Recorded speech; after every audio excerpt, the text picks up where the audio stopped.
Hey, what's up you guys, it's Spartan, and today we're going to be comparing archers versus crossbows in the terms of siege defense, and which one is better and which one I recommend you use. To make it as fair as possible, I use the best tier 5 archer and the best tier 5 crossbowmen, which I will basically explain why they're the best and give you their stats in depth in a second. But before I do that, so basically I'm going to have 200 Imperial Palatine guards, and I'm going to see how well they perform in a siege and how many kills they get, and I'm going to compare them to the 200 Valentine sharpshooters, and I'm going to do both of them working together to see which one gets more kills and which one performs better in terms of before the engagement and before they have to engage into melee. So hope you guys enjoy this one. Alright, so first up would be the Imperial Palatine Guard. So the Imperial Palatine Guard has an armor rating of 158, which is considered very, very heavy armor compared to any other infantry, and it's the highest armor out of any other archer or crossbowman, which is really, really nice. And his weapons would be the stepped warbow with 24 shots, which does not matter, infinite ammo in siege defense. And that basically has a speed rating of 89, which is it fires every 2.05 seconds. So it's basically 29 rounds per minute. And it has a piercing damage of 66, accuracy of 95, and a missile speed, which is range of 80, which is definitely really, really nice bow compared to any other bow. It's the best bow out of any of the other archers. And his backup would be the one-handed fine steel Spatha at a speed rating of 89, which is a pretty decently fast weapon, but a shorter range, and has a damage of 68 cutting, which is definitely a good choice for a one-handed weapon. Like, this guy will basically hold his own in melee combat, because if they don't have a shield, they just go on complete aggressive mode, and they get a lot of kills. They don't survive very long, but they'll get a lot of kills, so they're definitely a good infantry soldier. And they'll beat pretty much any other medium infantry soldier. And their skills would be 130 in one-handed, 130 in athletics, and 160 in bow, which is definitely, it's one of the highest tier 5 skills for bow, but it's not going to make too much of a difference. So overall, 66 piercing, 95 accuracy in 2.05 seconds every time they fire would be 30 damage per second. Compare that to 24.49 damage per second of the Valentine sharpshooter, and you got slightly faster, basically, damage per second. It's a difference that you can definitely notice when there's more people firing at the same time and they're closer range. Like, you will definitely notice they take down people way faster than the Valentine sharpshooter does, and that might just be because they basically both two-shot people, and the Palatine Guard just does that twice as fast, you know? So they end up taking people down almost double as fast, even though the damage doesn't, like, match up, you know? Like, Valentine sharpshooter, 100 damage per shot, but it's not always a one-shot, because there's all these different variables. So they end up both two-shotting most people. So basically the Palatine Guard does, like, twice as much damage in that turn. Like, it kills twice as fast. Alright, so as you can see in the video, like, basically when they were lined up on the walls, they mowed down people. Like, I'm talking about like 50, 60, 70 soldiers right off the bat. Like, compared to that of the Valentine sharpshooter, he only got about 10 kills before they got to the wall, which is crazy. And also, as you can see on the walls, they do really, really nicely in melee combat. And even at the gate down there, they basically surround the people, like the shieldmen, and just keep attacking over and over and over from every direction and mowing down people. So they actually do way better than the Valentine sharpshooters in melee combat, which you would think that does not make any sense. You know, they don't have any way of guarding, and their blocks are basically just luck. But they end up doing so much better. And I would love to put them against each other to see which one's better in melee, but I have my bets on the archers. So overall, they do better at range, and they do better in melee. So you can see that from this video. They just completely destroyed this army. I did not expect that. And they have about half the army left. And they sent basically this army of 600 running. So they did really, really nicely. Let me know what you guys personally prefer though, since I have a clear bias towards archers, since I've always just used archers only for every single Mount Blade game I've played, and my Bannerlord Let's Play, I'm using basically Botania only, you know, Botanian Fiends, which are godly in this game. So let me know what you guys prefer in this game. Alright, so overall, the Imperial Palatine Guards got 454 kills and 182 deaths.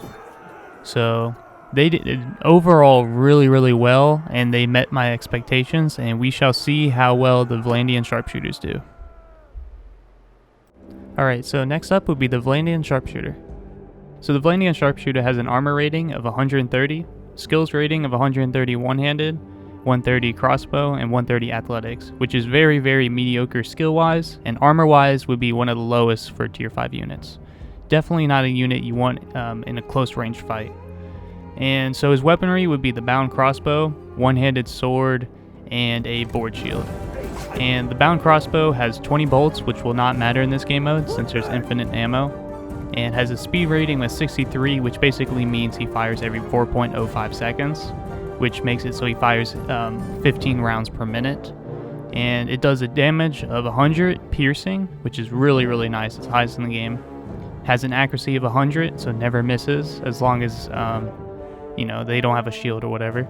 And has a missile speed of 97, meaning the range basically is the highest range in the game. So that's really nice, especially for bigger open fields. But in the siege defense, they start off usually really close, so that won't affect it at all. Just kind of increases the damage even more. And so for his one-handed sword has 86 speed, 76 damage, which is 76 cutting damage, and it's really nice. And that large shield is used for kind of like crowd control and blocking, so it's definitely really good. But overall, he is not someone you want in melee fighting. Like you'll see in a little bit, they go down one by one in melee fights. It is like he takes down maybe one or two and then dies. It's really not his specialty. Okay, so because of his fire rate, his piercing damage, and his accuracy, he has a damage output of 24.49 damage per second, which that's piercing damage per second, which is considerably slower than the archers, which is his biggest issue, is his reload speed. But that damage is really nice against heavily armored units. Just not nice against medium armored units, which just happens to be everything you run into in the game, and low. Like most of the units you run into Bannerlord, like in parties, are basically mid-tier units with leather armor. At max, like maybe hardened leather and some mail armor. But you will never come across an army full of knights, basically. So definitely, I definitely think that's his worst downside, is his reload speed. Because that makes it so he can't get as many shots in before the enemy gets to you, and makes it so, in this siege for example, he only got, before I clipped it out, he only got about 15 kills before they actually got to the walls, which is really sad considering I spread everyone out across the entire wall, and there was multiple people shooting. So definitely not very good in siege defenses, and not very good in melee. So he is definitely a unit that you're going to want on a open field, shooting down an enemy before they engage. And you can see right here, his melee engagements, they go down one by one. They just do terrible. And this is all hardest difficulty, realistic damage, everything like that. They go down one by one because their shields make them way slower in fighting, and their swords are so long and slow that they just get mowed down really quickly. Alright, so for my first test with the 200 Valendian sharpshooters versus the 500 Azurai soldiers, they ended up getting 306 kills before they all went down, and honestly, I expected a lot more out of them. I expected them to do a lot better in melee and a lot better right off the bat with mowing them down, since, you know, they have really strong arrows. They do a lot of damage out front, but they only got 306 kills. We'll see how the Imperial Palatine Guard do compared to them. Alright, so overall, based off of performance, the Imperial Palatine Guards performed way better in siege defense than the Valendian sharpshooters.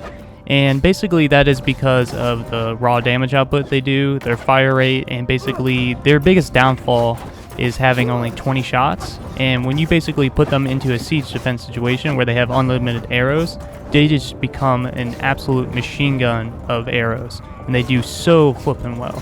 So if you guys found that helpful, make sure to leave a like and subscribe for more stuff like this. I do tons of in-depths and even more in-depth about, infantry, cavalry, and the best archer in the game. But just for fun, I decided to put 100 Imperial Palatine Guards with 100 Valendian sharpshooters to see how they would stack up against each other and how many kills they would do and how good they would do melee and which one would do better. So I hope you guys enjoyed this little cinematic battle. I had to finish it off.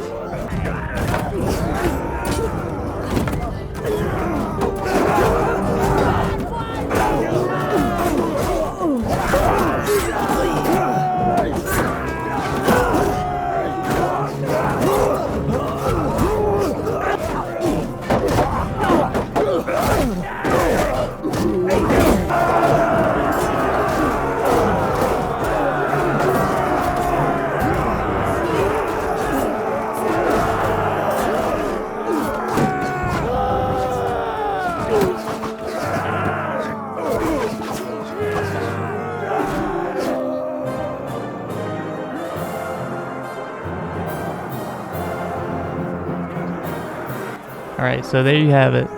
Imperial Palatine Guards got 268 kills, and the Valendian Sharpshooters got 140 kills, like I thought. So overall, obviously, Imperial Palatine Guards did a lot more damage and a lot faster, and they performed way better in a siege defense situation. If you guys enjoyed this one, make sure to check out my other videos and leave a like and subscribe for more stuff like this. I'll see you guys in the next one.